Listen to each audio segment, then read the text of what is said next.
In ancient Mesopotamia, priests woke the gods every single morning. Then they washed them, dressed them in fine clothes, and served them 3 hot meals a day, sometimes with music to dine by. Because the gods, in their temples, were statues, and a god who was left hungry, cold, or ignored was thought to be a god who might stop holding back the chaos.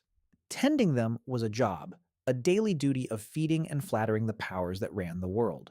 And it raises a question that every ancient society had to answer in its own way. What exactly did you have to do to keep your gods happy?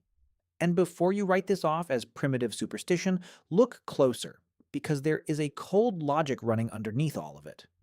For almost all of human history, the world was terrifying and completely out of your control. The rain came, or it didn't, and you starved. A sickness swept the village and took half the children, for no reason anyone could see. The river flooded, the crops failed, the enemy attacked. There was no science to explain any of it, and no reliable way to stop it. But there was an idea, and it was a powerful one, that behind the chaos were beings who could be reasoned with. And if they could be reasoned with, then you were not helpless after all. You could offer them something and ask for something back. The Romans had a phrase for it: do ut des. I give so that you might give. Pleasing the gods was not madness. It was the only lever anyone had on a world that could destroy you at any moment. So let's look at how people pulled that lever, starting small. At the cheapest end, you gave your attention. You prayed. You sang.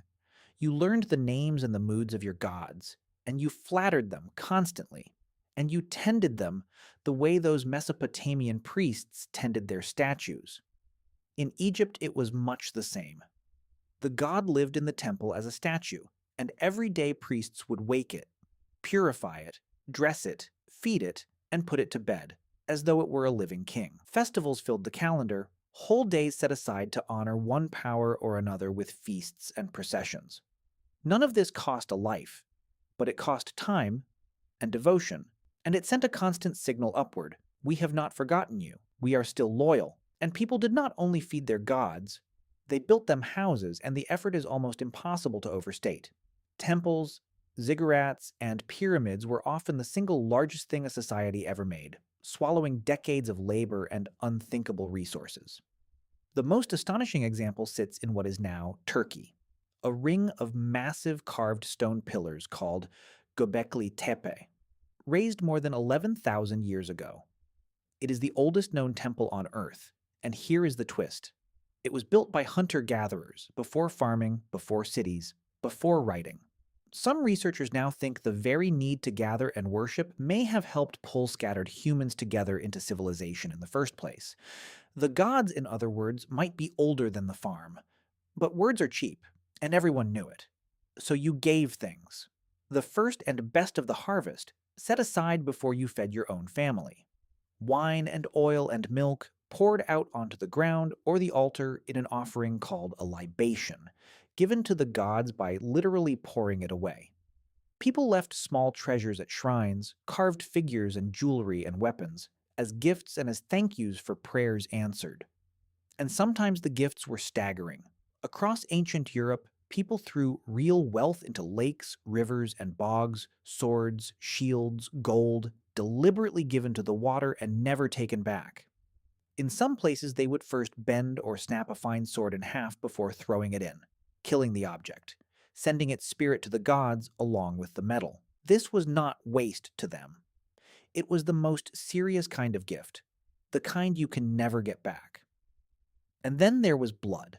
Animal sacrifice was almost everywhere, in nearly every ancient culture on Earth, and it ran on a strange and consistent logic.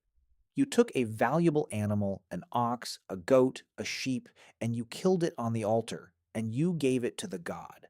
But here is the clever part. In ancient Greece, when they sacrificed an ox, the gods got the smoke. The bones and the fat were burned so the scent would rise up to the heavens while the people kept the meat and ate it in a great shared feast.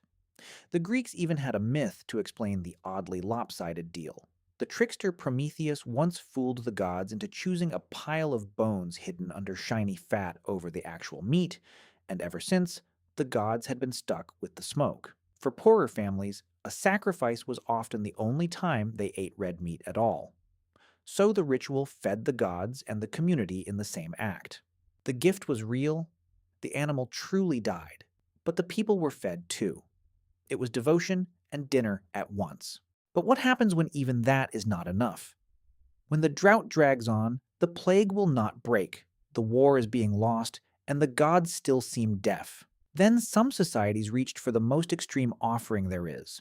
If the logic is that you give up something valuable to move the gods, then the ultimate gift is a human life. The Aztecs believed the sun itself was kept moving across the sky by human blood, that without it the world would end in darkness. High in the Andes, the Inca led children up sacred mountains and gave them to the gods at the summit, where the cold preserved them for 500 years.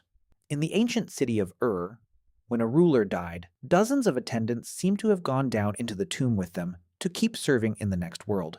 And in the bogs of northern Europe, the bodies of people who were ritually killed and laid in the water still surface today, their faces almost perfectly preserved. It is genuinely horrifying to us. But it grew from the same root as a farmer offering up his first basket of grain. The bigger the fear, the bigger the price people believed they had to pay.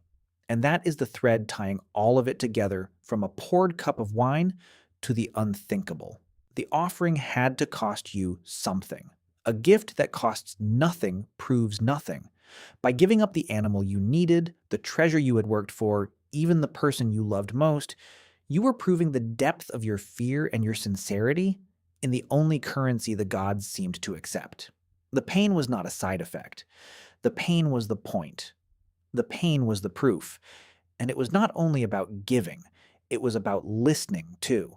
Because if the gods could be bargained with, then surely they were trying to answer. So people learned to read their replies in the world around them. They studied the flight of birds, the patterns in the stars, even the shape and color of a sacrificed animal's liver, searching for a yes, a no, a warning. They walked for days to put their questions to oracles who claimed to speak for the gods. The whole system ran both ways. You sent gifts and prayers up, and you watched desperately for any sign of an answer coming back down. So, what was really going on underneath all of it? Strip away the specifics, the smoke and the statues and the altars, and you find something deeply, recognizably human. These were people staring at a violent, unpredictable world that could take everything from them without warning, and refusing to simply accept that they were powerless. The gods gave the chaos a face. And a face can be spoken to.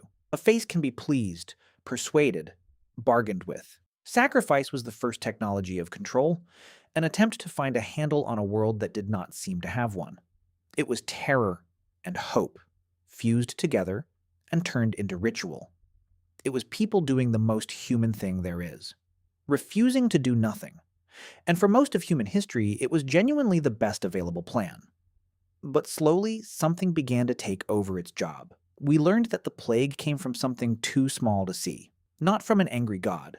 And we learned to fight it. We learned where the rain came from and how to store water against the years it did not fall. Piece by piece, science took hold of the very levers that ritual had been reaching for, and it actually moved them. We stopped sacrificing animals to end a drought because we built irrigation instead. For many people, the gods slowly stepped back from the weather and the harvest and the plague and moved into a quieter, more personal space. The deal changed. But the instinct behind it never left, not even close. Because you do it too. You toss a coin into a fountain and make a wish, giving a little money to the water, exactly as people did 3,000 years ago. You knock on wood. You make a silent, desperate deal in a hospital waiting room. Just let them be okay, and I will never ask for anything again. You feel quietly that if you are a good person, the universe somehow owes you a good outcome. That is the ancient logic, still running under the surface. The offering, the bargain, the sense that the chaos can be negotiated with if you just give up the right thing. We are all of us, still trying to please the gods. We have only changed what we call them. If you made it this far, you're exactly the kind of person I make these for. Subscribe, and we'll go find the next strange thing together. We did not invent the gods because we were fools. We invented them because the world was terrifying, and we could not bear to believe the terror could not be bargained with.